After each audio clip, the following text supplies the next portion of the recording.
kwenye jimbo letu la Mwanza Kusini tuna mwangalizi bora zaidi kuliko waangalizi wote. Usipopiga makofi nitakuona wewe una sababu yako moyoni. Narudia tena kusema tuna mwangalizi bora.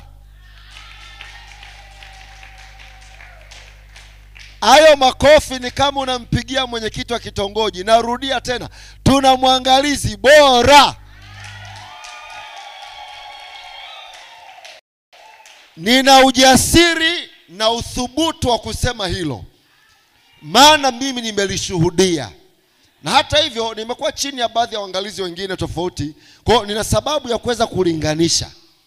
Chini ya uongozi wa mwangalizi wetu Peter Kiombi, kwanza ana hekima, anaruhusu vipawa kufanya kazi, analea watu na section inaishi kwa amani.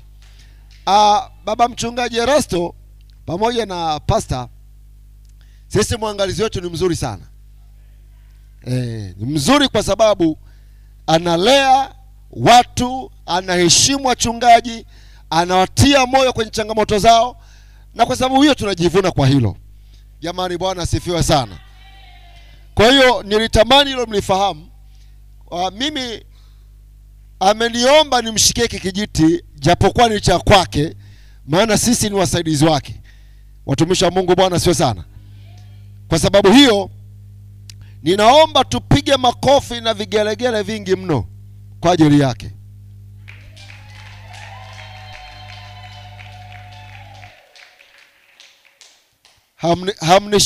Hamnishawishi vya kutosha. Mtanifanya tubaki hapo tusitoke. Naomba tupige makofi mengi mno.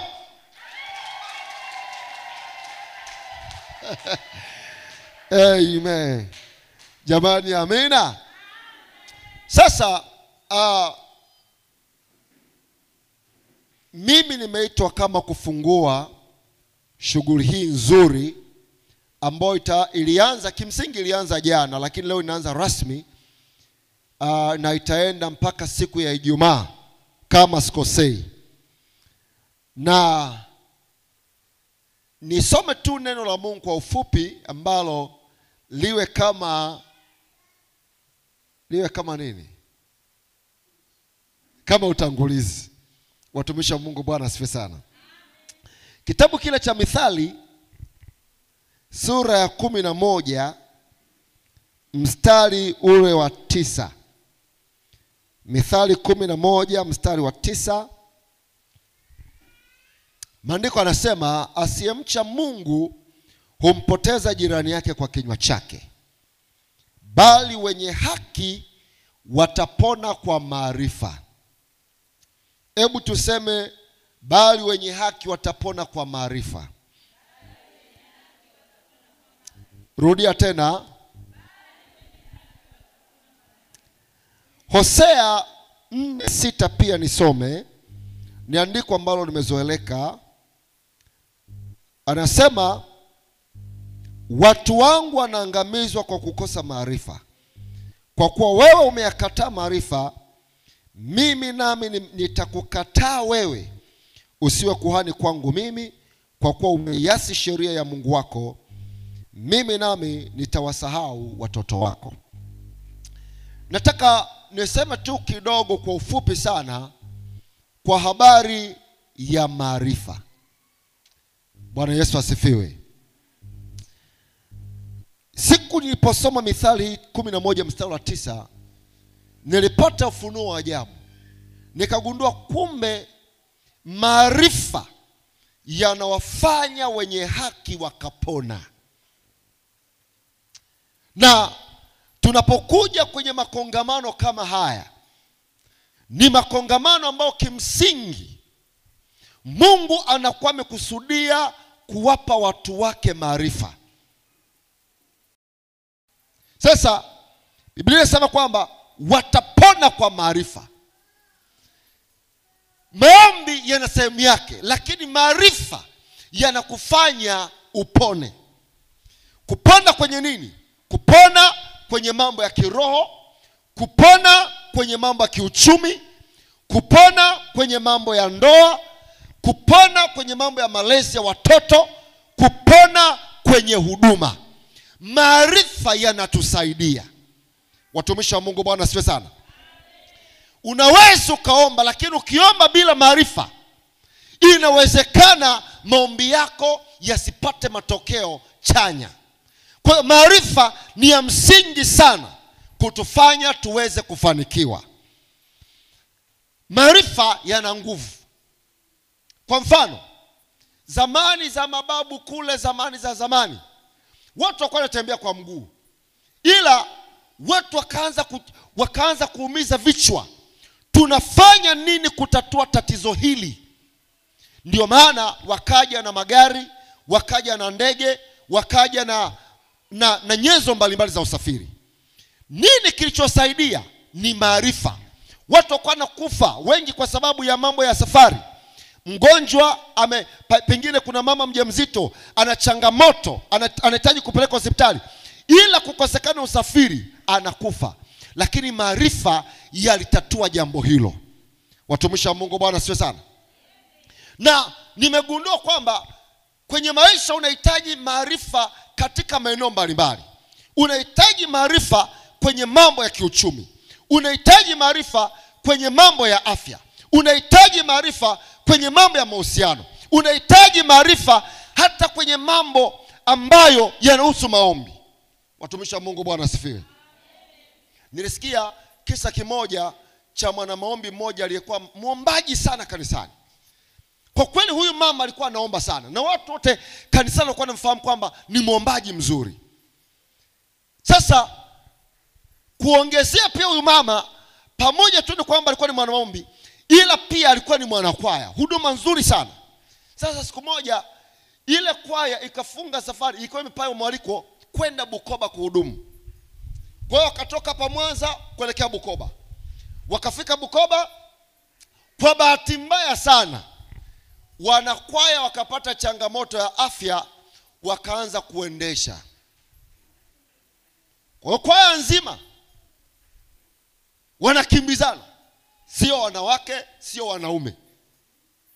Yaani ilikuwa ni kupishana na wako ugenini, unajua ni kama kaibu fulani. Bwana Yesu asifiwe sana.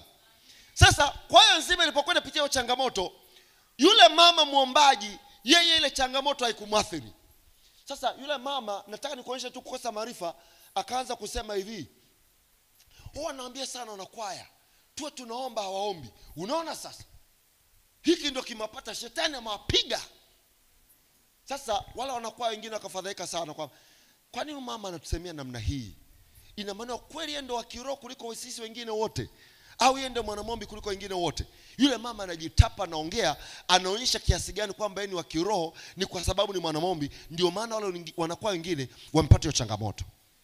Sasa kumbe Mungu naye akamwangalia, akaona kwamba wewe unawadhihaki watu wangu. Sasa kabla semina ile haijaisha, wengine sasa baadaye wakaanza kupata nafuu kwa matibabu na nini, na ilikuwa ni kama jambo la wiki nzima. Kabla siku mbili hazijaisha kuelekea mwishoni, yule mama aliugua, akaugua, hali yake ikawa mbaya, alirudi Mwanza amebebwa. Sasa wale wanakuwa akasema, Mungu tunakushukuru maana umetutetea, mwana maombi naye amebebwa. Yule mwana maombi alichokosa ni maarifa kwamba Mungu anaweza akagawa vipawa na huduma mbalimbali. Kwa kuna wengine wana vipawa na huduma za maombi. Hiyo sio sababu ya kwanza kwa kejeli na kwa kebei wengine. Unahitaji hata maarifa kwenye mambo ya ndoa. Watumishi wa Mungu, Bwana asifiwe sana. Kwa hiyo mimi nisiona maneno mengi, ila maarifa ni ya msingi. Na Yesu akamwambia wale Wayahudi waliokuwa wamemwamini kwamba ninyi mtaifahamu kweli na hiyo kweli itawaweka huru. Watumishi wa Mungu, Bwana asifiwe sana. Mambo matatu ya kusaidie. Jambo la kwanza, hakikisha unapokuwa kwenye kongamano hili, fungua moyo wako kupokea kila ambacho Mungu atasema na wewe. Mara nyingi watu tunapokuja kwenye makongamano kama haya, tunayafanya kama makongamano ya kidini, kwamba mwaka juzi nilienda kwenye kongamano, mwaka jana nilienda kwenye kongamano, na zamu hii naenda kwenye kongamano. Kwa unakuja kwa mazoea bila moyo wa kwamba natarajia Mungu akaseme na mimi.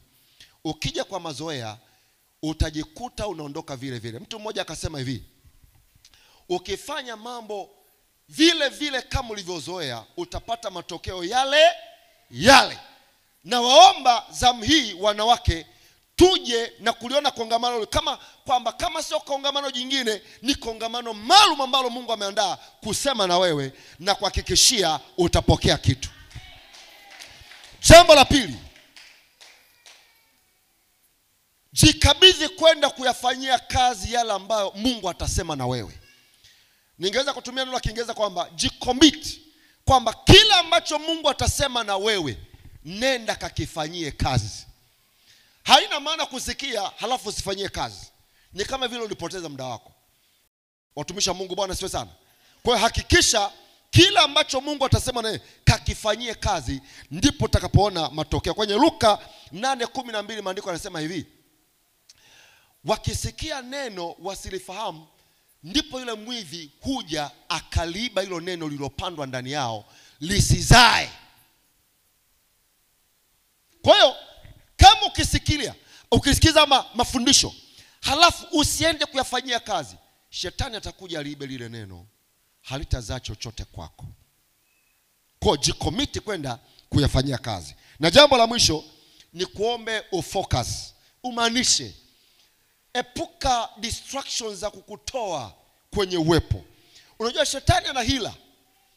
Kwenye makongamano kama anaweza kafanya kila mbinu kuhakikisha kwamba hautulii. Mimi ni kuombe, maanisha, hakikisha kwamba kuna kinachokutoa kwenye hili kongamano. Kama inabidi kuzima simu, zima. Watumishi wa Mungu, Bwana asifiwe sana.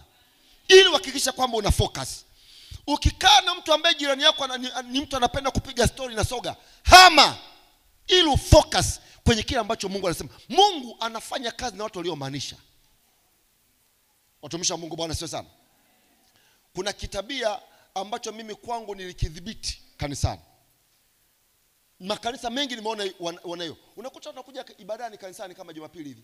Halafu nakuta baadaye wanatoka kule, unakuta kikundi kule kinapiga tu story nini. Mimi kwangu hiyo nilikataa. Nikasema hii haiwezekani, never. Umekuja kanisani maanisha. Maana kuna kipindi niona wanakuja kanisani, halafu baadaye ibada tu ikianza, watu wanatoka kule nje, ni kama eti wanalea watoto, nikasema hiyo ni marufuku. Nikamwambia, yani mashemasi mkae pale nje, yoyote kama hataki kuingia ndani, afadhali rudi nyumbani. Kwa sababu hatutaki kwa business as usual. Tunatamani watu wamaanishe. Watumishi wa Mungu, Bwana asifiwe sana. Kwa kusema hayo, naomba nitangaze kongamano la mwaka 2025 la WWK section limefunguliwa kwa jina la Mungu Baba, Mwana na Roho Mtakatifu. Tupige makofi mengi. Karibu sana mkurugenzi. Mungu akubariki kwa kazi yako njema. Tupige makofi kwa Pastor Lily, mwanamke shupavu, jasiri, ambaye kijiti ametembea nacho zaidi ya miaka 30 bila kuchoka na haonyeshi nguvu za kuchoka. Hebu nisikie makofi na vigelegele kwa hilo. Ningeweza kusema kwamba tumpate wapi mtu kama huyu ambaye Roho wa Bwana yuko ndani yake. Kama ukifikiria kazini nyepesi tukupe wewe, unaweza kashangaa WWK inakufia kwenye mikono yako. Kwa ni kazi nzuri ya maana ambayo naifanya. Mungu wa mbinguni akubariki sana. Asante.